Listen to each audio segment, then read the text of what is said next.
Hey everyone, it's Kim Justice here, coming to you live, well, not live actually, recorded, with another little video.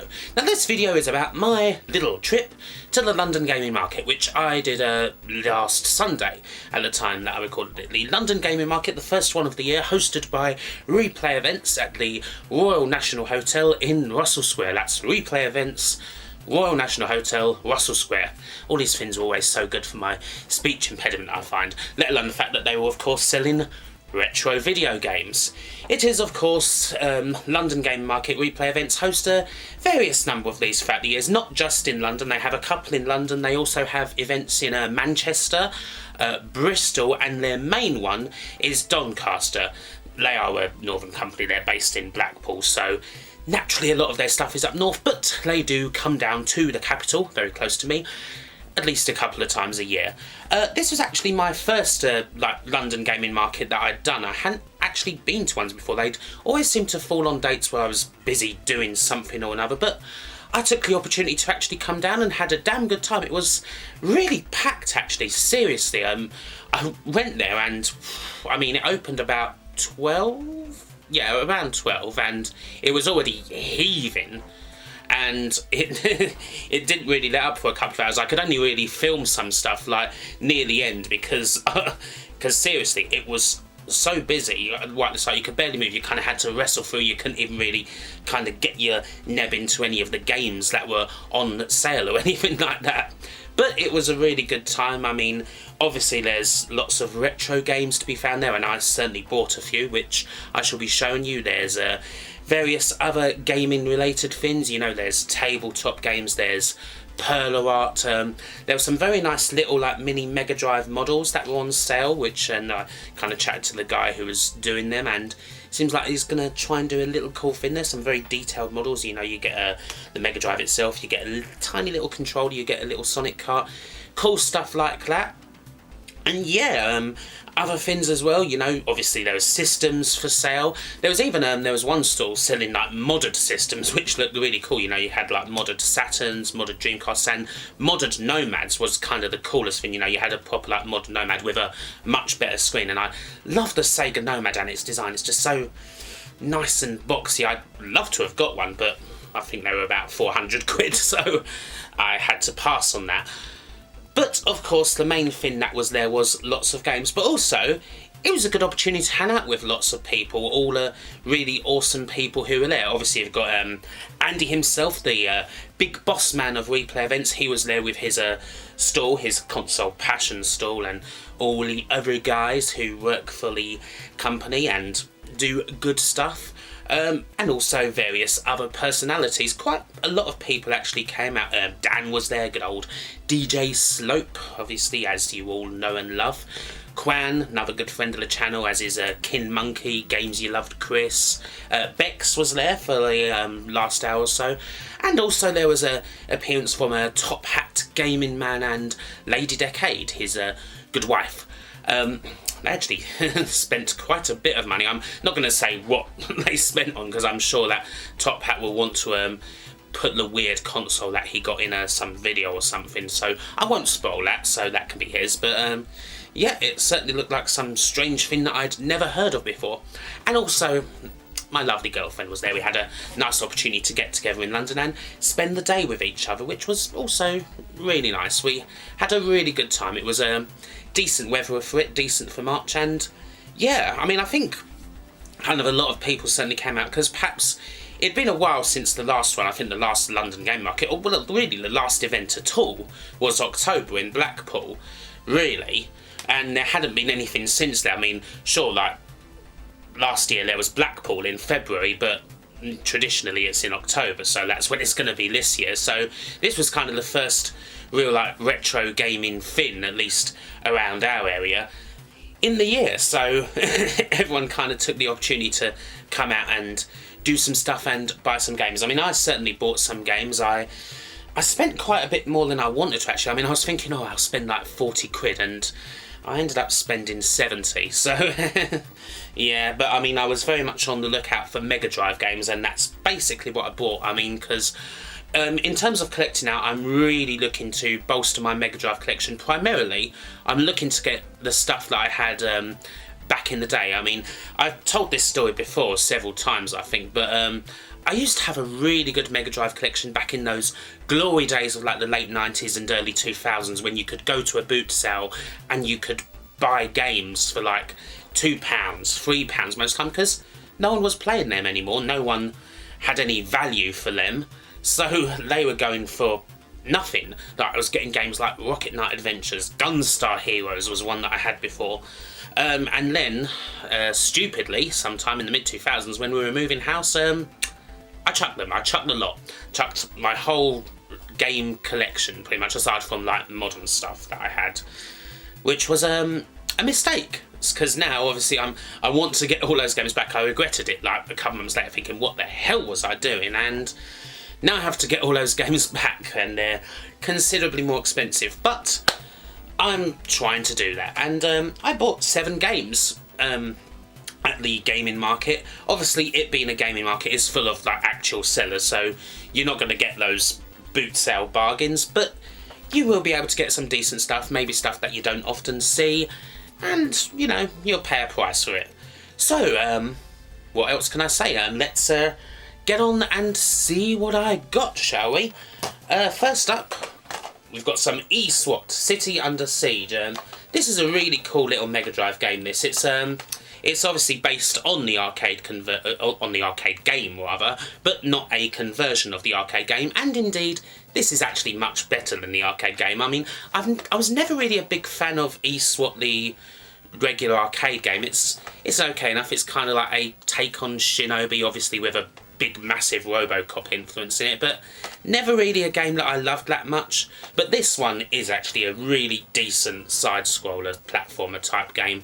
It's got all the cool like eSWAT aesthetic elements, but there's much better level design and all that, and really cool music as well, so it's a good. This one doesn't come with the manual or anything, but it was £8, so not bad. I mean, manuals as such, I mean, I want to have the box, as I generally don't like buying stuff loose. Manuals, I've bought games without manuals loads, and it's not really a big deal for me. It's nice to have, obviously, but as long as I've got the box, generally, I'm happy. So yeah, eSWAT, very nice. I did get one Master System game. I had to have The Ninja. The Ninja is one of my favourite Master System games. I mean, first off, love the box art, love like the little... I mean, it's not even a good drawing, but it just fits really well on the cover, like that's kind of simplistic, minimalistic box art. And it's also just a really damn good little arcade game. It's a tough little overhead scroll, you know. You've got some nice techniques that you can do. You can sort of momentarily disappear in order to avoid shots, which you kind of have to do if you want to get anywhere in the game, because, as I said, it's tough. You got nice music again, you got cool enough 8-bit graphics. It's just really simple, really fun to play, and it was a few quid, so I thought I have to pick this up, even though I don't actually have a... Well, I mean, I think I do have a Master System somewhere, but I actually don't have it out at the moment, but gotta pick it up. Great Master System game, and is a good. This next one that I got, I paid a tenner for it. I think it's a really underrated Mega Drive game, actually. Not many people seem to talk about it. It's Tiny Toon Adventures, Buster's Hidden Treasure. As far as like side-scrolling platforms on the system goes, people don't really talk about this one. Certainly not as much as they would talk about like a Rocket Knight Adventures or a Rice Star or anything like that, but it's actually a perfectly decent 16-bit platformer in the Mario vein. You've got some nice graphics, you've got a nice little good challenge with it. It's like most of like the games in like this Tiny Toon Adventure series, like there's the NES game, there's various others. They're all actually pretty good. I mean, it's by Konami, it's a quality game, and yet it still doesn't ever seem to really get talked about that much, and I personally really like it. And it's a game that I used to... I didn't have this one when I was a kid, actually, but I used to rent it quite a lot. It was one of those games that if I couldn't think of anything else to rent on the shelves, this would be like one of the go-tos, because it's good. It's a really cool little game, and I think it deserves a bit more recognition. So yeah, I got this one. Now, this is one of the games that I was really happy to get, and I think I paid a fairly okay price for it.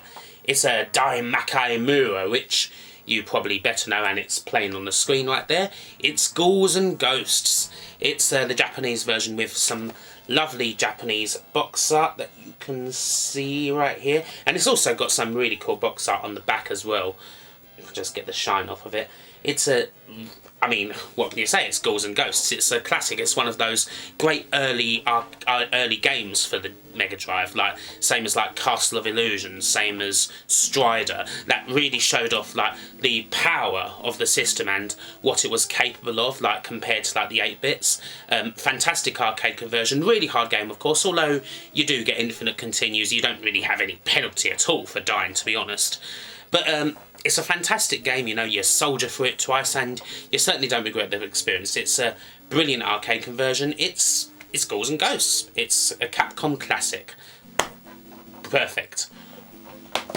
Up next, this is a game I used to play quite a lot, Marble Madness. This is the more traditional, I think this is the Genesis version of it. This is the North American copy, but it plays fine enough anyway. This is the EA conversion of Marble Madness. It's cool. It's again another one I used to rent a fair bit.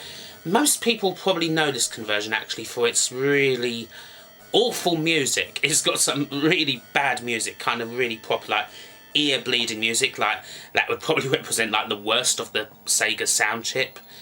But as far as like being an actual conversion of Marble Madness goes, it's just fine, and it was the conversion that I played the most, and it's, when I think of Marble Madness, this is the version of the game that I think of, as opposed to like the arcade, which wasn't really around when I was in the arcades. It's this home conversion. So, yeah, glad to finally have it in the old collection. Another game that I used to play quite a lot, mostly around other people's houses, a Lotus Turbo Challenge. This was a couple of quid, I think, when you factored in a deal and that. Lotus Turbo Challenge for the Mega Drive. It's a conversion, of course, of the Amiga Classic. Not as good as the Amiga Classic. Doesn't really have the same quality of music that, you know, that Barry Leach soundtrack and all that. But it's an okay conversion. It's really hard. I mean, it was a friend of mine used to have it, and I used to borrow it from him quite a lot, and actually return it, believe it or not.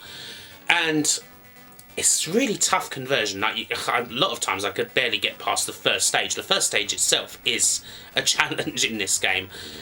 But yeah, I mean, it's not gonna beat the Amiga version anytime soon. The Amiga version is a classic, but it's a fair enough game. It's alright.